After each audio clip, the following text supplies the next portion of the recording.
Very good evening to you. Thank you for joining us. Welcome to Sports Tonight. This is the Tuesday night edition of the show. Of course, on a Tuesday like this, we try to update you with all that is going on in the world of sports. And it's a special night as well because it's the night of the UEFA Champions League. We will update you, of course, in our usual style with what is going on at the two centers. Of course, talking about Stamford Bridge in London and, of course, Dortmund. So we will update you as we go on. But just to welcome you once again to Sports Tonight and promise that the show will be as exciting, as fun-filled, as informative, as educative as possible. My name is Toyi Ibitoye. Cosmos Chukwemeka starts off the show with me tonight. And, of course, Dumnodio Konta is also starting off the show with me tonight. Guys, it's a very beautiful Tuesday. Games going on in the Champions League. You guys are welcome to the show. Yeah, definitely. It's a good thing to be on the show today because it's a night of football in Europe. Games are going on and it is hot, especially at the BVB Stadion in Dortmund in Germany. It is hot there.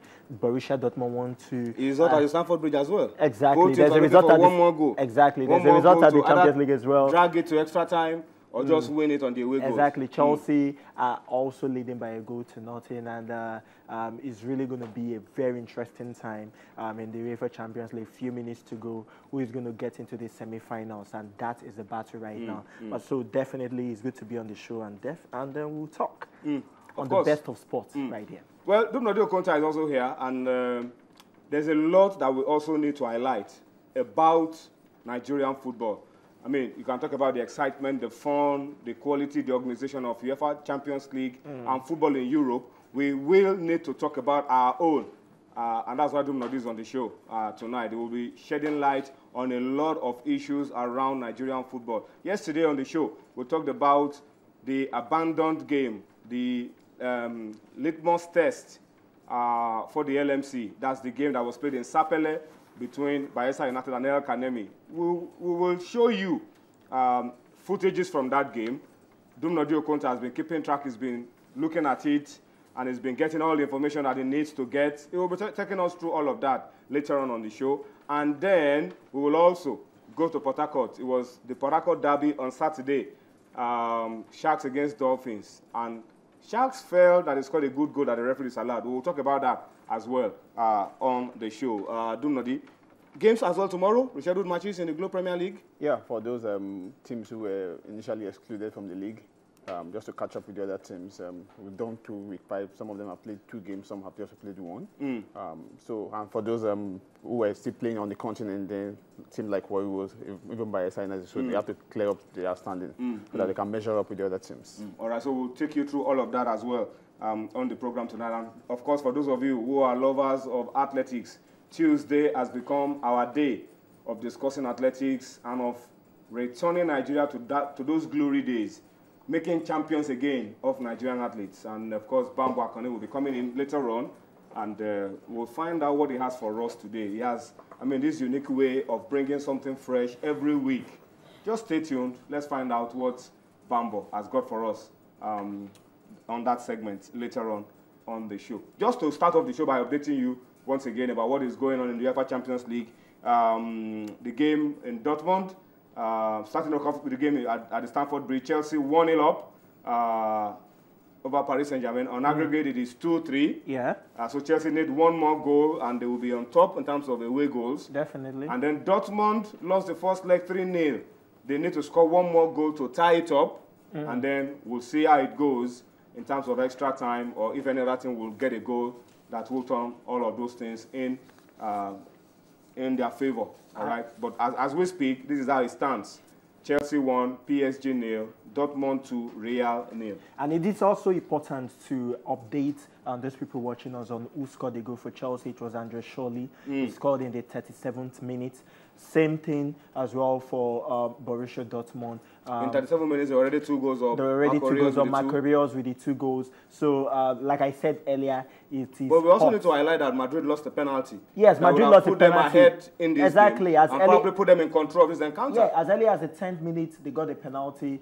Angel Di Maria God knows what happened. He slipped and he lost the penalty. If they had scored that penalty, then it would have been done and dusted for Borussia Dortmund. But then Borussia Dortmund, just came back into that game, and they want to do a repeat of what happened last season. All right, so that's just a quick update for you around the 2 games currently going on. We will be monitoring those games, and once there's a shift or there's a change or there's a goal, whatever happens at any of those 2 venues, you can trust us to just quickly give you an update around all of that. I know that a lot of you are watching, and I also know that a lot of you are flipping through your channels, catching up with Sports Tonight, and of course following up with the UEFA Champions League. We will try to update you as well as we go along. But we also need to tell you, for those of you watching, that please, we want you to be a part of what we're doing on the program tonight. You are very key to all that we're doing. Without you, there's no point for us to be here, and that is why feedback is key. You can give your opinion to issues raised on this program using the following mechanisms, taking advantage of our platforms showing on your screen: Facebook, Channels iPhone Sports, and of course on Twitter at Channels_Sports, and of course at Toyin Bitoye, which is my handle. You can go on and tell us exactly what you feel about some of the issues as we raise them, of course, on Sports Tonight. All right, so please get busy with us. We know that there's a distraction of the UEFA Champions League, but you also need to focus on our domestic game as well, particularly the area where we focus on the Glow Premier League. All right, so please stay with us and let us travel this route together. Let's run very quickly, Dumnodi. Before we talk football, let's take a look at what is happening around Taekwondo and happening around table tennis. Let me start with you, Dumnodi. Yesterday, it was the story of Uche Perez Chukwumerije doing Nigeria proud in faraway Belgium. What's the story today? It's a certain Bashir Saturday that is also doing Nigeria proud in Taekwondo. Well, it's based in the United States. It's a Nigerian. He clinched gold at the world in the welterweight division of the 2nd Colombia International Taekwondo Championship held in Cali, Colombia. The 7-day event, which ends tomorrow, Wednesday, April 9th, had athletes from Switzerland, Philippines, Nigeria, Canada, Ghana, Benin, Chile, US, Panama, Venezuela, Ecuador, Guyana, and host Colombia. Bashir, the 2013 Korean Open gold medalist, defeated his opponent from Colombia 12-7 in the first fight, Chile 8-0 in the second fight before going to stamp. Convincing victories. Yeah, before going to stamp his supremacy over Ghana 10-8 in the final to win gold. His opponent in the final, Ghana, Anthony Ajeti, is ranked 14th in the world, and with this result, that gives him a clear indication of how the Team Nigeria might fare over their African counterpart at the next year's All-African Games in Congo, Brazzaville. Bashir represented Nigeria at the 2013 World Team Cup, and it was his performance at the 2014 US Open that made him to be among the few selected athletes fully sponsored to the championship in Colombia. Fantastic results. Fantastic. Nigerian Taekwondo is taking out the best in the world, improving their rankings.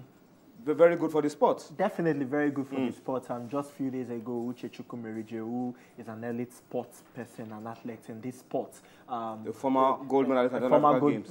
Medalist at the All-African Games. Also an Olympic medalist as well. Won gold at the Belgian Open. And barely days later, this Bashir guy just did it.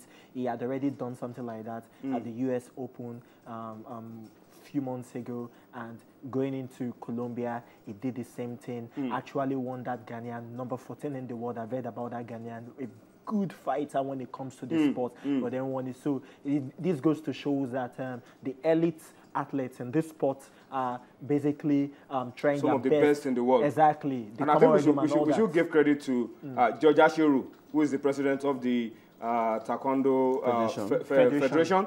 By the way, he even lost his mom a couple of days ago. Wow. I mean, this is an opportunity for us to commiserate with George Ashiru and also commend him for the good job he's doing alongside Olympiad Chika Chukwumerije, who is the technical director of the Federation. I mean, you can now see why Taekwondo is beginning to take the pride of place, not just in Nigeria, in Africa, and then why our Taekwondoists are beginning to rub shoulders with the best in the world. Let me mention something here. When a lot of people are saying let's former athletes, get involved in administration. It's not just getting involved.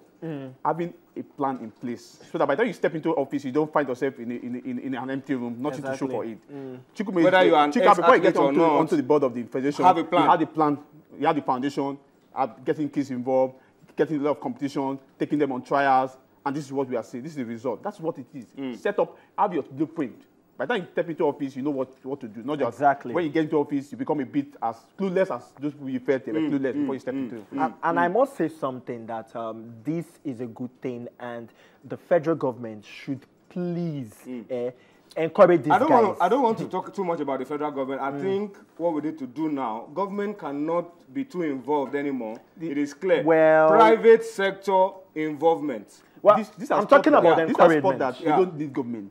Because you go to schools in Nigeria, especially some of the big schools in Nigeria, especially primary schools, their children, they do Taekwondo. Yes, government can provide the facilities and the structure and everything, but the private sector also need to get involved in our sports.